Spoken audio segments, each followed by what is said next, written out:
प्रभु यीशु मसीह के नाम में आप सबको सलाम। आज की इस वीडियो में हम बात करेंगे वैम्पायर्स के बारे में कि आखिर ये क्या होते हैं, क्या ये सच में एग्जिस्ट करते हैं या ये सिर्फ हमारे पूर्वजों के द्वारा बनाई गई मनगढ़ंत कहानियां हैं। वैम्पायर्स वे प्रजाति होती हैं जो खून पीना पसंद करती हैं, चाहे खुद को तृप्त करने के लिए या शैतानी अनुष्ठानों को प्रैक्टिस करने के लिए। 17th सेंचुरी और 18th सेंचुरी में तो स्पेशल वैम्पायर हंटर्स नियुक्त किए गए थे, क्योंकि उस समय में वैम्पायर्स की एक्टिविटीज बहुत ज्यादा थी। लेकिन अगर आपको लगे कि ये सारी कहानियां पुराने समय में ही होती थी तो आप गलत हैं। आज के समय में भी ये सारी चीजें घटित हो रही हैं। कर्नाटका के चिक्काबल्लापुर डिस्ट्रिक्ट में जून 2023 को विजय नाम के एक इंसान ने मनीष नाम के एक दूसरे व्यक्ति का गला काटकर उसके गले से सारा खून पी लिया और उसने इस चीज की बकायदा वीडियो भी बनाई। हालांकि बाद में वो शख्स पकड़ा भी गया था। उत्तर प्रदेश में अमरोहा नाम की एक जगह में अगस्त 2022 को 32 साल की एक प्रेमवती नाम की औरत ने अपने 18 महीने के नेफ्यू को मारकर उसका खून पिया, अपने उस बच्चे को बचाने के लिए जो अभी पैदा भी नहीं हुआ था। पकड़े जाने पर उसने बताया कि उसकी पहली औलादे मर गई थी और उसको डर था कि इस बार भी उसका बच्चा नहीं बचेगा और बाकी बच्चों की तरह पेट में ही मर जाएगा, जिसकी वजह से वो एक नसीम अली नाम के तांत्रिक के पास गई।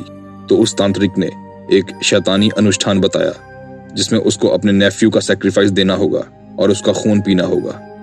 दिसंबर 5, 2017 को बरेली में एक 32 साल की औरत ने अपने पड़ोस के 10 साल के बच्चे को एक शैतानी अनुष्ठान करने के लिए पकड़कर मार डाला और उसके शरीर का सारा खून पी लिया ताकि वो एक बच्चे को जन्म दे सके। पकड़े जाने पर उसने कहा कि उसको औलाद नहीं हो रही थी, जिसकी वजह से उसने अपने तांत्रिक दोस्त के साथ इस रिचुअल को परफॉर्म करने का प्लान बनाया। धावदेवी नाम की इस औरत की इस दरिंदगी भरी हरकत में उसका साथ देने वाले सूरज और सुनील नाम के उसके कजन भी थे। District government council Vinod Shukla ने कहा कि यह सिर्फ अपराध ही नहीं बल्कि डरावनी, भयानक और दिल दहला देने वाली हरकत है। अगर आपको लगता है कि इंडिया के लोग लैक ऑफ एजुकेशन की वजह से अंधविश्वास के तहत ये सब करते हैं तो ये सुनिए। जर्मनी में मैन्यूला रूडा नाम की एक औरत जिसकी उम्र 23 वर्ष की है, उसने कोर्ट में बताया कि वह लंदन में वैम्पायर बनी थी और अब क्योंकि उसको एक शैतानी रिचुअल परफॉर्म करना था तो उसने और उसके पति ने मिलकर एक दोस्त को अपने फ्लैट पर बुलाया और हथौड़े से उसके सर पर मार मार कर उसे अधमरा कर दिया। उस औरत ने बताया कि मुझे एक कमांड देने की आवाज आने लगी कि चाकू लेकर इस व्यक्ति के दिल पर मारो, और उन्होंने ऐसा ही किया और चाकू से उसकी छाती पर पेंटाग्राम यानी उल्टा सितारा बनाया और एक बर्तन में उसके शरीर का सारा खून निकाला और पिया। मैन्यूला रूडा नाम की इस लड़की ने अपने पति के साथ कोर्ट में जज को बताया कि उनकी लिस्ट में अभी 16 और लोगों के नाम शामिल थे जिनका खून इस शैतानी अनुष्ठान में पिया जाना था। मैन्यूला ने यह भी बताया कि पकड़े जाने से ठीक 2.5 साल पहले हैलोवीन की रात को उसने गॉथिक क्लब ज्वाइन किया था, जहां पर उसने शैतानी लोग, पिशाच, विचेस और वैम्पायर्स के साथ पहली बार खून पिया था और अपनी आत्मा शैतान को बेच दी थी, जिसके बाद लगातार वो दोनों इस खूनी खेल के अपराध को अंजाम दे रहे हैं। पुलिस के द्वारा और जांच पड़ताल करने पर इन दोनों के फ्लैट में से ह्यूमन स्कल्स और कॉफिन्स भी मिले, जिस पर उस लड़की ने बताया कि वो दिन के समय उस कॉफिन में सोया करती थी। मैन्यूला के जज ने बताया कि कोर्ट में लाने से पहले जब उसने मैन्यूला से पूछा कि क्या सच में तुमने इस व्यक्ति का मर्डर करके खून पिया है, तो उसने कहा कि मैंने इस व्यक्ति का मर्डर नहीं किया बल्कि सैटन यानी शैतान को सैक्रिफाइस किया है। ये सारी बातें यही खत्म नहीं होती। फेमस सेलिब्रिटीज भी ऐसी शैतानी हरकतें करते हैं। मेगन फॉक्स को कौन नहीं जानता, जिसको लड़कियां इतना फॉलो करती हैं, और MGK यानी मशीन गन कैली, जिसका एमिनम के साथ डिस वॉर चला था। उन दोनों ने भी इस बात को सबके सामने सरेआम बताया कि हम दोनों एक दूसरे का खून पीते हैं। मेगन फॉक्स ने कहा कि ये बहुत ज्यादा नहीं होती, these are just some drops of blood for some rituals. इसके अलावा अगर आप खुद भी रिसर्च करेंगे तो आपको जानने को मिलेगा कि आधी इंडस्ट्री खून पीती है। देखिए, ड्रैकुलास और वैम्पायर्स आपकी और मेरी तरह ही आज की डेट में हुलिया बनाकर यानी आम इंसानों जैसे दिखने वाले बनकर रहते हैं। ये सब कैनिबलिज्म और ब्लड ड्रिंकिंग बेहद ही ज्यादा शैतानी चीज है। बाइबल में खुदा ने कितनी ही बार खून पीने से मना किया है। लेव्य व्यवस्था चैप्टर 7 और वर्स 26 से 27 तक। और तुम अपने घरों में किसी भांति का लहू, चाहे पक्षी का चाहे पशु का हो, ना खाना। हर एक प्राणी जो किसी भांति का लहू खाएगा वह अपने लोगों में से नाश किया जाएगा। इसके अलावा चैप्टर 19 और वर्स 26 में भी कुछ ऐसा लिखा है, तुम लहू लगा हुआ कुछ मांस ना खाना और ना टोना करना और ना शुभ व अशुभ मुहूर्तों को मानना। देखिए, कुछ वेजिटेरियन लोग होते हैं और कुछ नॉन वेजिटेरियन लोग होते हैं। हालांकि हमें मांस मछली खाने की आज्ञा है, लेकिन फिर भी मसीही लोगों में भी दोनों ही तरह के लोग पाए जाते हैं। अब जो लोग मटन और चिकन खाते हैं उनसे मेरी एक दरख्वास्त है कि जब भी आप चिकन या मटन घर लाकर बनाएं तो पहले उसको इस तरह से धोएं कि उसमें बिल्कुल भी खून न लगा हो। उसको गुनगुने पानी में नमक और विनेगर या नींबू का रस डालकर अच्छी तरह से वॉश कीजिए, ताकि आप खुदा के हुक्मों के खिलाफ ना जाएं। क्योंकि जरूरी नहीं कि अगर किसी इंसान का खून पिया जाए तब ही खुदा की नाफरमानी होती है, बल्कि वचन कहता है कि अगर आप किसी पशु या पक्षी के खून का सेवन करते हैं तो खुदा के वचन की मुखालफत आप करते हैं। कुछ लोगों को आदत होती है कि जब उनकी उंगली या हाथ पर चोट लग जाए या कट लग जाए और खून आ जाए तो वह एकदम से उंगली को मुंह में डाल लेते हैं और उस बहते हुए खून का सेवन कर लेते हैं। मैं आपसे रिक्वेस्ट करता हूं कि प्लीज अगर आप भी ऐसी हरकतें करते हैं तो आज के बाद इसे प्लीज बंद कर दीजिए। इस बात को हल्के में ना लीजिए। हो सकता है कि आपको ये बात हल्के लेवल की लगे, but no, it is not.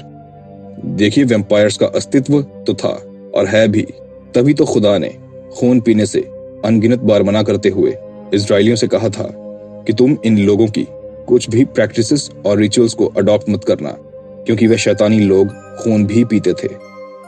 Book of Leviticus chapter 17 और verse 14। Because the life of every creature is its blood. That is why I have said to the Israelites, you must not eat the blood of any creature, because the life of every creature is its blood. Anyone who eats it must be cut off. यहाँ खुदा का कहना है कि खून में life या जिंदगी होती है, इसलिए कभी खून मत पीना। और साइंस का भी यही कहना है कि खून में लिविंग सेल्स होते हैं और लाइफ यानी जिंदगी खुदा की तरफ से मिलती है। इसलिए ज्यूश रब्बिस का कहना है कि खून में खुदा की डिवाइन पावर होती है। I mean, जैसे खून के अंदर न्यूट्रिएंट्स जैसे कि आयरन वगैरह होते हैं, वैसे ही खून में स्पिरिचुअल पावर्स भी होती हैं। सो इन शैतानी लोगों के द्वारा ब्लड को पीने के कई कारणों में से कुछ कारण ये भी है कि एक तो ब्लड पीकर वो खुदा की ब्लेस्फेमी करते हैं, दूसरा ब्लड के जरिए खुदा की डिवाइन पावर को हासिल करने की कोशिश करते हैं, और तीसरा अपने आप को लंबी उम्र प्रदान करने की कोशिश करते हैं। जैसे कि मैंने पहले बताया कि इन रीजंस के अलावा और भी ढेर सारे बहुत से रीजंस हैं इन शैतानी लोगों के खून पीने के। देखिए, एक तो होता है नॉर्मल इंसान जो खून तो पीते हैं लेकिन हर वक्त नहीं, उनको भी हम वैम्पायर्स या पिशाचों की श्रेणी में रख सकते हैं। और एक होते हैं ह्यूमनॉइड वैम्पायर्स क्रीचर्स जो बहुत ज्यादा खून पीते हैं और कच्चा मांस खाते हैं, क्योंकि ये सैटेनिक क्रीचर्स होते हैं। हालांकि दिखने में ये ऑलमोस्ट सेम ही होते हैं, बट ये जो वैम्पायर्स होते हैं इनके होंठ बाहर की तरफ उभरे हुए होते हैं, कुछ इस तरह से। ये देखिए, और इस पिक्चर में भी अगर आप ध्यान दें तो इसके होंठ भी बाहर की ओर उभरे हुए हैं। इसकी वजह है टीथ्स। जी हाँ, इनके टीथ्स नॉर्मल इंसानों से बड़े होते हैं। इनके दांतों का ऐसा होने का रीजन होता है the evolution by natural selection. It is a process through which species adapt to their environment in regards to the mutation, genetic drift and gene flow. इसको इस तरीके से समझिए, जिस अंग की बॉडी को जरूरत नहीं होती, प्रकृति उस अंग को या तो हटा देती है या बदल देती है, और जिस अंग की जरूरत ज्यादा होती है उसको और विकसित कर देती है। फॉर एग्जाम्पल, जैसे कुछ मछलियों की कुछ प्रजातियां जमीन पर चलती थी, लेकिन अब पूंछ और पैर की जगह प्रकृति ने उनको फिन्स दे दिए हैं। सो सेम उसी तरह इत्यादिक खून और कच्चा मांस खाने की वजह से माइंड को न्यूरॉन सिग्नल जाता है और माइंड आगे बॉडी को सिग्नल भेजता है, और बॉडी उन टीथ्स या दांतों को उस हिसाब से ढाल देती है और नुकीले और बड़े कर देती है। अब मेरी ये बात सुनकर कुछ लोगों को लगता होगा कि शायद मैं डार्विन की ह्यूमन एवोल्यूशन की थ्योरी पर विश्वास करता हूँ, जो कहती है कि इंसान मंकीज या एप से विकसित होकर इंसान बन गए थे। बट नहीं, ऐसा बिल्कुल नहीं है। मैं इस चीज को बिल्कुल भी सपोर्ट नहीं करता। ह्यूमंस का विकसित होकर मंकीज से ह्यूमन बनना और the evolution by natural selection, ये दोनों अलग अलग चीजें हैं। ऑलराइट, तो आज की वीडियो में सिर्फ इतना ही। अगर आप मेरे चैनल पर पहली बार आए हैं तो नीचे दिए गए लाल रंग के सब्सक्राइब वाले बटन पर क्लिक करते हुए इस चैनल को सब्सक्राइब कर लीजिए और साथ वाले बेल आइकन को भी प्रेस कर दीजिए, ताकि जब भी मैं कोई नई वीडियो अपलोड करूं तो उसका नोटिफिकेशन आपके फोन में पहुंच जाए। प्रभु यीशु मसीह के नाम में आप सब पर सलामती हो। आमीन।